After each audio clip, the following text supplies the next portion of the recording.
Hi అండి, అందరికీ నమస్తే. నా రాక్షసుడు పార్ట్ 106. ఇక స్టోరీ చూసేద్దాం.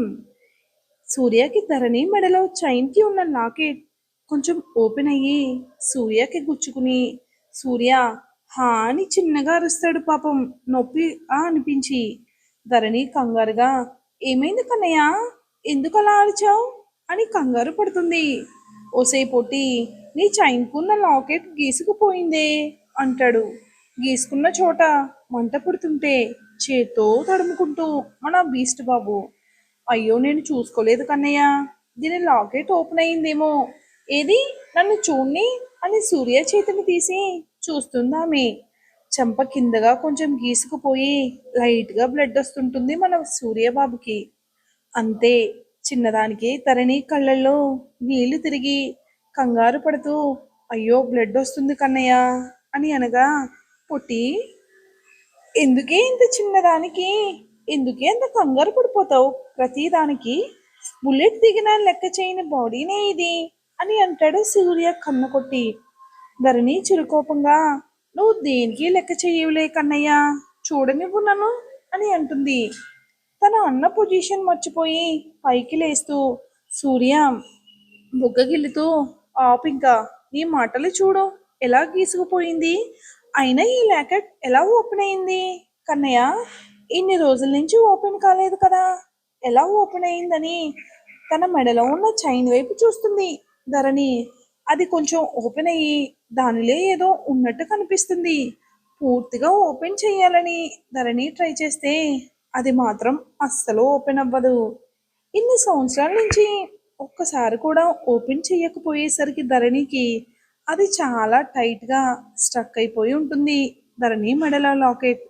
సూర్య ఆ చైన్ వైపు చూస్తూ అవునే పుట్టి, నీ మెడలో ₹1,00,00,000కు పైగా విలువ చేసి ఈ చైన్ ఎక్కడిది, నేను ఇన్ని రోజుల నుంచి అడగాలి అని అనుకుంటున్నాను, ఆ మాటే మర్చిపోయాను పొట్టి అంటాడు ఆ చైన్ చూస్తూ.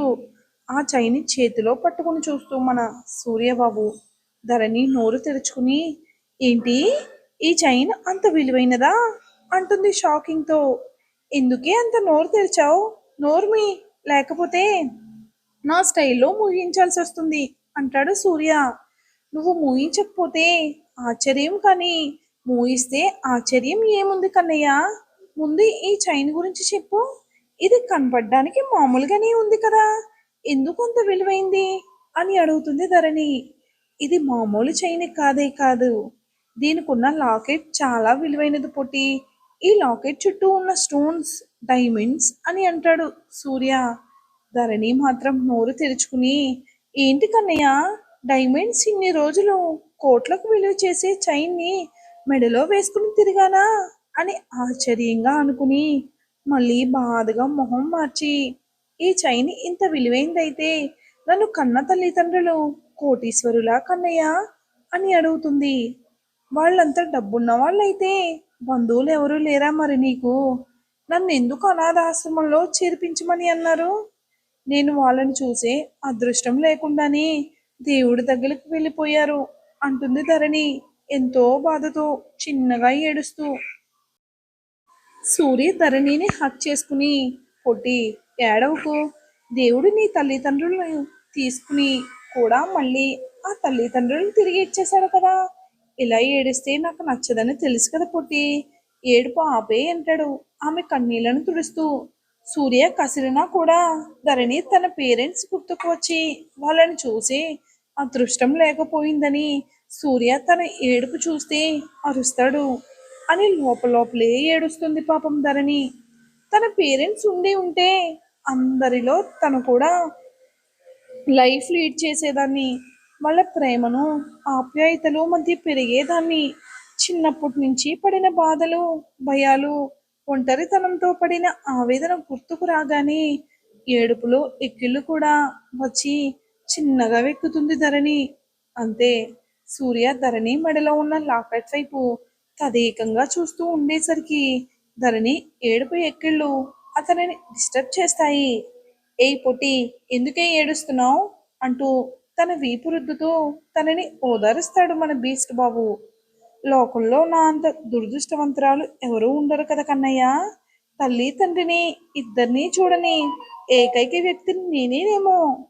తల్లి పోయినా తండ్రి ఉంటాడు, లేదా తండ్రి పోయినా తల్లి ఉంటుంది, కానీ నా దురదృష్టం ఇద్దరూ నా జీవితంలో లేరు కన్నయ్య. ఎందుకు దేవుడు నా జీవితం నుంచి వాళ్ళని దూరం చేశాడని చిన్న పిల్లలాగే ఏడుస్తుంది ధరణి.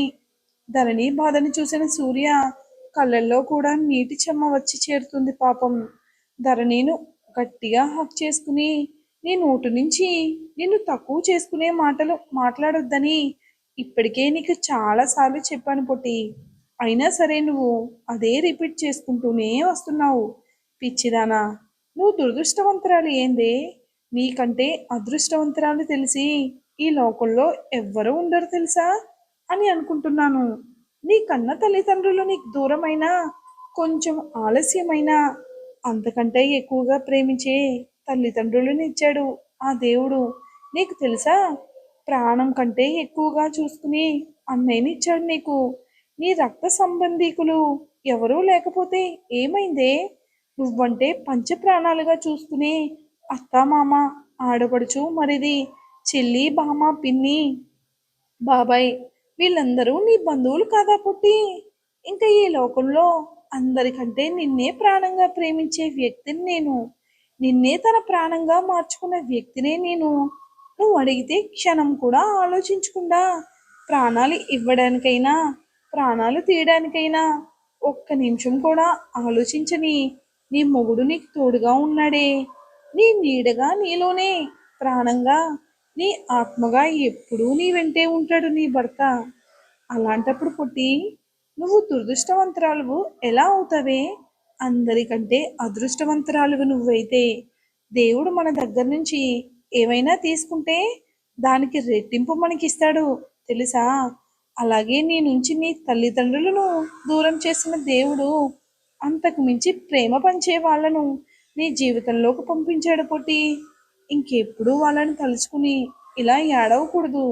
నీకు దొరకని ప్రేమ గురించి ఆలోచించి ఏడవడం ఆపి నీ ముందున్న ప్రేమను, సంతోషాలను చూసి నవ్వడం నేర్చుకో. అర్థమవుతుందా? ఇంకెప్పుడైనా నీ కళ్ళల్లో నీళ్లు చూస్తే నేను బీస్టులా మారిపోతాను. అసలే ఈ మధ్య మనలో చాలా మంచితనం వచ్చేసింది. నేను అది మోయలేకపోతున్నానే పొట్టి. ఎప్పుడు బీస్టులాగే ఉంటానే. బాగా ఉండు అనిపిస్తుంది. లేకపోతే నువ్వు మాట వినడం లేదు అంటాడు. తన పెదాలను అందుకుంది. వెళ్ళు, వెళ్ళి ఫ్రెష్ అవ్వు. నువ్వు ఇలాగే ఉంటే మళ్ళీ వేరే మూడ్లోకి వెళ్ళాల్సి వస్తుంది. మళ్ళీ వదలాలి అనిపించదు. వెళ్ళవే పొట్టి అంటాడు ధరణి చెంప మీద నిమురుతూ సూర్య. ధరణి చిన్నగా నవ్వుతూ సూర్యాని దగ్గరికి లాక్కుని హత్తుకుంటూ, నేనెంత బాధలో ఉన్నా కూడా ఈ మాటలతో నా బాధని అంతా పోగొడతావు కన్నయ్య. నువ్వు చెప్పే మాటలు వింటే ఈ ప్రపంచంలో నాకు ఎవ్వరూ అవసరం లేదు. నీ ప్రేమ ఉంటే చాలనిపిస్తుంది నాకు. అనిపించడం ఏంటి? అదే నిజం అనుకో కన్నయ్య. అందరి దగ్గర బీస్ట్గా ఉండే నువ్వు నా మొగుడు నా దగ్గరికి వచ్చేసరికి ఇంత కూల్గా, ఇంత ప్రేమతో నేనే నువ్వులాగా మారిపోయావు. ఇంతగా ఎలా మారిపోయావు కన్నయ్య? నిజంగా నిన్ను చూస్తే ఒక్కోసారి నాకే ఆశ్చర్యం అనిపిస్తుంది తెలుసా? పొగరు, పలుపు, యాటిట్యూడ్కి బ్రాండ్ అంబాసిడర్ అయిన నువ్వు నా కోసం ఇంతగా ఎలా మారిపోయావు అంటుంది ధరణి. సూర్య కోపంగా, ఏంటే పొట్టి, నా దగ్గర బలుపు పొగరు ఉన్నాయా? నేను వదిలితే ఇలాగే మాటలు చెప్తావే? అనవసరంగా పాపం ఏడుస్తున్నావని జాలి చూపించినందుకు నన్ను నేను అనుకోవాలి. ఇలా కాదు, నీ పని చెప్తానుండని ధరణిని దగ్గరికి లాక్కునేసరికి, హా వద్దు వద్దు కన్నయ్య అని బ్లాంకెట్ నిండుగా కప్పుకుని బెడ్ దిగి వాష్రూంలోకి పరిగెడుతుంది. సూర్య కింద పడిన నైట్ ట్రాక్ వేసుకుని ఆలోచిస్తూ బాల్కనీలోకి వెళ్తాడు. పొట్టిదాని మెడలో ఉన్న చైను నేను ఎక్కడో చూసాని, ఎక్కడ చూసానని ఆలోచిస్తూ ఇన్ని రోజుల నుంచి దాన్ని సరిగా అబ్జర్వ్ చేయలేదు, కానీ ఆ చైన్ నేను ఎక్కడ చూసానబ్బా అని మెదడుకు పదును పెడతాడు. అసలు మన బీస్ట్ బాబుకి ఆ చైన్కి వేరే ఏమైనా మ్యాటర్ ఉందా?